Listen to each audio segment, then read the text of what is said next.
सभी बच्चों को नमस्कार। 6th क्लास की वर्कशीट नंबर 17 के साथ हम लोग आज फिर आपसे मिले हैं। आज का टॉपिक है दो संख्याओं में से कौन सी बड़ी है कौन सी छोटी है, इस बारे में पता लगाना। दी हुई संख्या को बढ़ते क्रम में घटते क्रम में लिखना।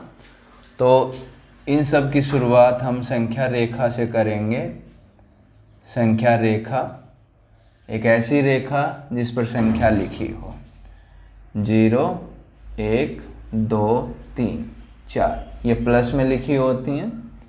लेफ्ट हैंड साइड में -1, -2, -3, -4, -5 माइनस में लिखी होती है। इम्पोर्टेंट चीज़ ये है कि जो माइनस में जो जितना लेफ्ट में होगा वो उतना छोटा होगा, जो जितना राइट में होगा वो उतना बड़ा होगा। बड़ा कन्फ्यूजन रहता है बच्चों को।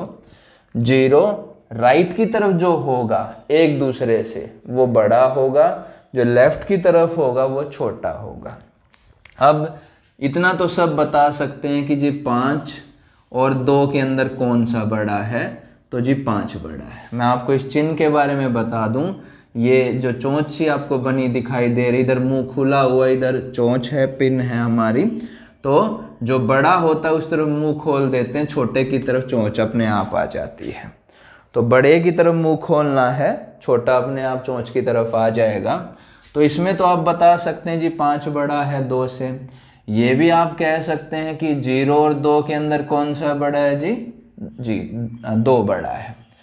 लेकिन जब हमारी वैल्यू माइनस की तरफ आती है तो बच्चे कंफ्यूज हो जाते हैं।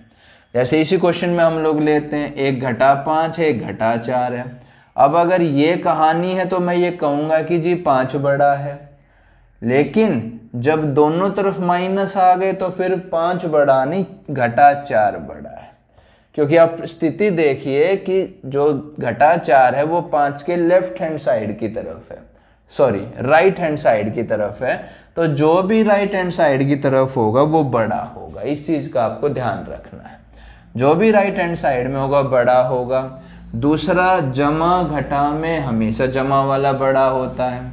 भाई 1 घटा 10 है और 1 है, तो ये बड़ा होगा। घटा वाली संख्या हमेशा छोटी होती है जमा वाली के मुकाबले।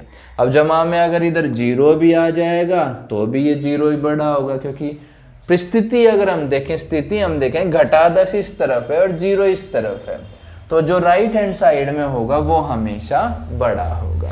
तो इस चीज़ का बच्चों आपको ध्यान रखना है।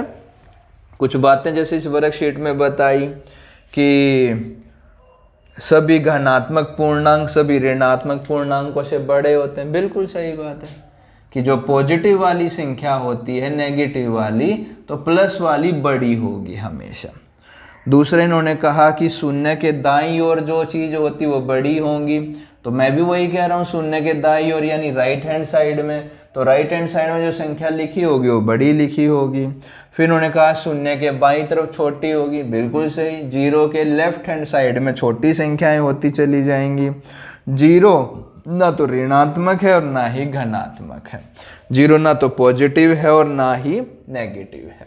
तो प्यारे बच्चों, अब इस नंबर लाइन को दिमाग में रखते हुए हम इसके क्वेश्चन डिस्कस कर रहे हैं।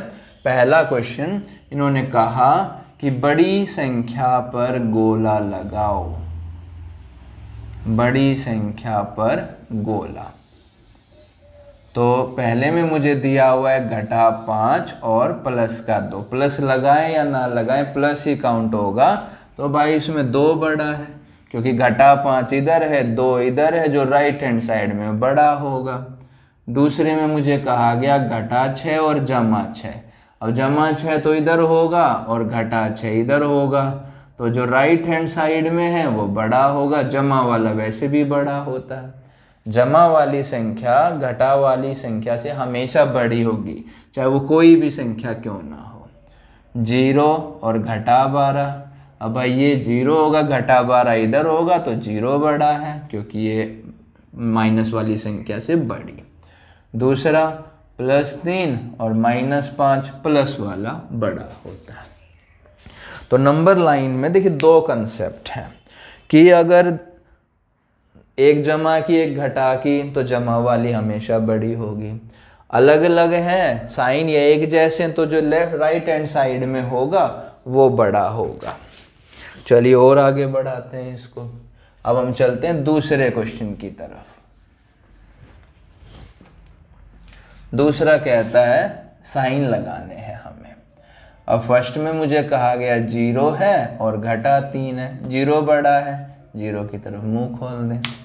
दूसरे में कहा गया घटा 60 और घटा 80। यहाँ बच्चा कंफ्यूज होता है, अब कहेगा सर 80 बड़ा होता है, नहीं। अगर इनकी मैं बात करूँ घटा 6 और घटा 2 तो घटा 2 बड़ा होगा, क्योंकि वो राइट हैंड साइड में है। तो हम चलते चलते पहले घटा 60 आएगा, फिर घटा 80 आएगा, तो घटा 60 इसमें बड़ा है। तो हम ये भी कह सकते हैं कि घटा में दोनों अगर घटा की हैं तो जो बड़ी होती है वो छोटी होती है, छोटी होती है वो बड़ी होती है। कंफ्यूज ना होइएगा, दोनों अगर घटा में है तो जो छोटी संख्या है वो बड़ी होती है। दूसरा जी -43 -5, -5 बड़ा है क्योंकि -5 ये रहा, 43 इधर आएगा, तो ये राइट हैंड साइड में है। उसके बाद 40 और घटा 51, इसमें पॉजिटिव वाली हमेशा बड़ी होती है। तो अच्छा और भी है 106 और 80, अरे सब बता देंगे, 106 बड़ा है।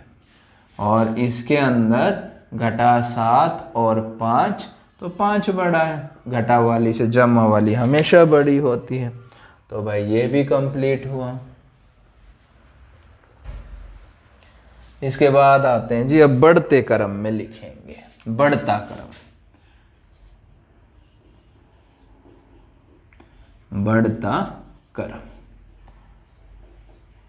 बढ़ता क्रम का क्या मतलब है? इंक्रीजिंग ऑर्डर इसको बोलते हैं, असेंडिंग ऑर्डर भी बोला जाता है इंक्रीजिंग ऑर्डर, यानी कि वैल्यू बढ़ती जानी चाहिए। जैसे अब सीढ़ियों पे ऐसे ऊपर चढ़ते जाते हैं तो सीढ़ियाँ ऊपर ऊंची होती जा रही है, यानी बढ़ती जा रही है उनकी ऊंचाई। तो ऐसी संख्याएं, तो पहले सबसे छोटी, फिर उससे बड़ी, फिर उससे बड़ी, फिर उससे बड़ी, फिर उससे बड़ी, फिर सबसे बड़ी। अब देखिए भाई सबसे छोटी कौन सी है? घटा 8, फिर घटा 4, फिर उससे बड़ी 0, फिर उससे बड़ी 4, फिर सबसे बड़ी 6। तो हम ऐसे निशान लगा देंगे। ये बढ़ता क्रम हो गया, पहले सबसे छोटी, फिर उससे बड़ी, फिर उससे बड़ी, उससे बड़ी, लास्ट में सबसे बड़ी। तो ये बढ़ता क्रम। एक और दिया हुआ है घटा 1, 7, 14, -28, 35। तो पहले सबसे छोटी लिखिए, तो माइनस का 28 सबसे छोटा, फिर -1,